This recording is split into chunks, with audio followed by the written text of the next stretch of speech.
Hi friends, Sunday mini vlog. So Sunday morning கோயிலுக்கு கிளம்பலான்னு சொல்லிட்டு கிளம்பி கோயிலுக்கு வந்திருந்தோம். எந்த கோயில்னு பார்த்தீங்கன்னா திருவேற்காடு கருமாரி அம்மன் டெம்பிள். ஸோ அன்றைக்கி பார்த்திங்கன்னா ஆடி அமாவாசை. ஸோ ஆடி அமாவாசைன்றதுனால நிறைய கூட்டம் இருந்துச்சு.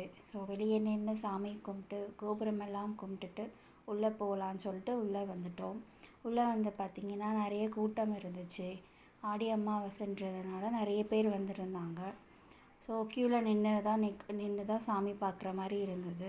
ஸோ க்யூவில் நின்று பொறுமையாக சாமி பார்த்த ஆரம்பித்தோம். நிறைய கூட்டம் இருந்துச்சு. கொஞ்சம் லேட்டாக தான் க்யூவிலேருந்து விட்டாங்க. ஸோ மெதுவாக உள்ளே போய் சாமி பார்த்துட்டு வெளியே வரலான்னு சொல்லிட்டு க்யூவிலே வெயிட் பண்ணிகிட்டு இருந்தோம். இங்கே இந்த மாதிரியெல்லாம் பூஜை பண்ணியிருந்தாங்க. ஸோ க்யூ மெதுவாக உள்ளே விட்டாங்க. ஸோ மார்னிங்கே நிறைய கூட்டம் இருந்துச்சு. மெதுவாக க்யூவில் நின்று சாமி நல்லபடியாக பார்த்தாச்சு. பார்த்துட்டு வெளியே வந்தோடனே பிரசாதம் கிடைச்சாச்சு. இங்கே ஒரு அம்மன் இருந்தாங்க, அவங்களையும் கும்பிட்டாச்சு.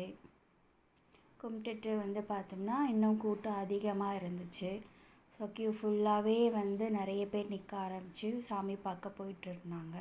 மறுபடியும் பிரசாதம் வந்தாச்சு. அப்படியே வீட்டுக்கு சமையல் ஆரம்பித்தாச்சு. இன்றைக்கி என்ன சமையல்னு பார்த்திங்கன்னா சாதம், ரசம், பால் பாயாசம், சேமியா போட்டு பால் பாயாசம் செஞ்சுருந்தேன். நெய்யெல்லாம் போட்டு முருங்கைக்காய் சாம்பார் பண்ணியிருந்தேன். அப்புறம் எல்லா காயும் 5 வகையான காய் போட்டு அவியல் பண்ணியிருந்தேன். ஸோ கிழங்கு வடை செஞ்சுருந்தேன். எல்லாமே செஞ்சாச்சு.